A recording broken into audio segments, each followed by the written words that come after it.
বিগত দিনে রোহিঙ্গা প্রত্যাবাসনের উদ্যোগ ব্যর্থ হয়নি বলে মনে করে জাতিসংঘের শরণার্থী বিষয়ক সংস্থা। তারা বলছে, স্বেচ্ছায় তারা নিজ জায়গায় ফেরত না গেলে টেকসই হবে না প্রত্যাবাসন।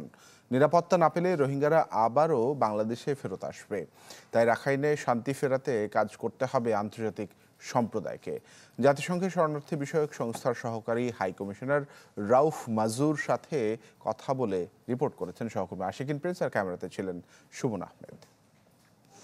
Furniture just smarter. JMG Furniture. 2018 ও 2019 সালের পর 2023 সালে উদ্যোগ নেওয়া হয় রোহিঙ্গা প্রত্যাবাসনের, কিন্তু কোনো উদ্যোগই সফল হয়নি। ফেরত যাননি একজনও। ফলে কক্সবাজার এবং ভাসানচরের ক্যাম্পে বসবাস করছে 13 লাখের বেশি নাগরিকত্বহীন এসব মানুষ। জাতিসংঘের শরণার্থী বিষয়ক সংস্থার সর্বশেষ তথ্য বলছে, গেল 18 মাসে 1.5 লাখ রোহিঙ্গা বাংলাদেশে নতুন করে এসেছে।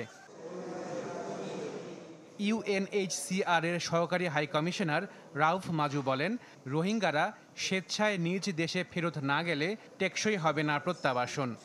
I wouldn't say that it was failed. A repatriation has to be sustainable, has to be voluntary, and has to take place in conditions of safety and dignity. So you have to have all these conditions met.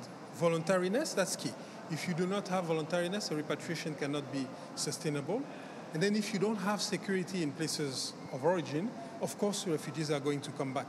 So if there's been situations where there was a repatriation but the refugee came back, it's because unfortunately in their place of origin they couldn't have the security that they require. জাতিসংঘের এই কর্মকর্তা আরও জানান, যে সমস্যায় তৈরি হয়েছে তার সমাধান মিয়ানমারকেই করতে হবে। The number one responsibility to solve the crisis in Myanmar is Myanmar, the authority in Myanmar.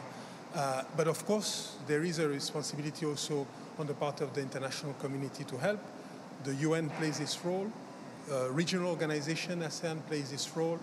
The countries bordering Myanmar also have an important role to play. All these countries need to come together with the UN, with other initiatives, to try and make sure that peace returns to Myanmar so that the Rohingya can go back to their place of origin.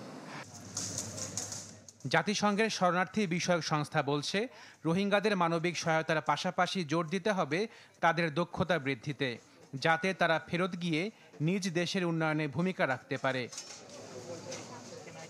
Ashikin Prince, channel 24, Cox's Bazar.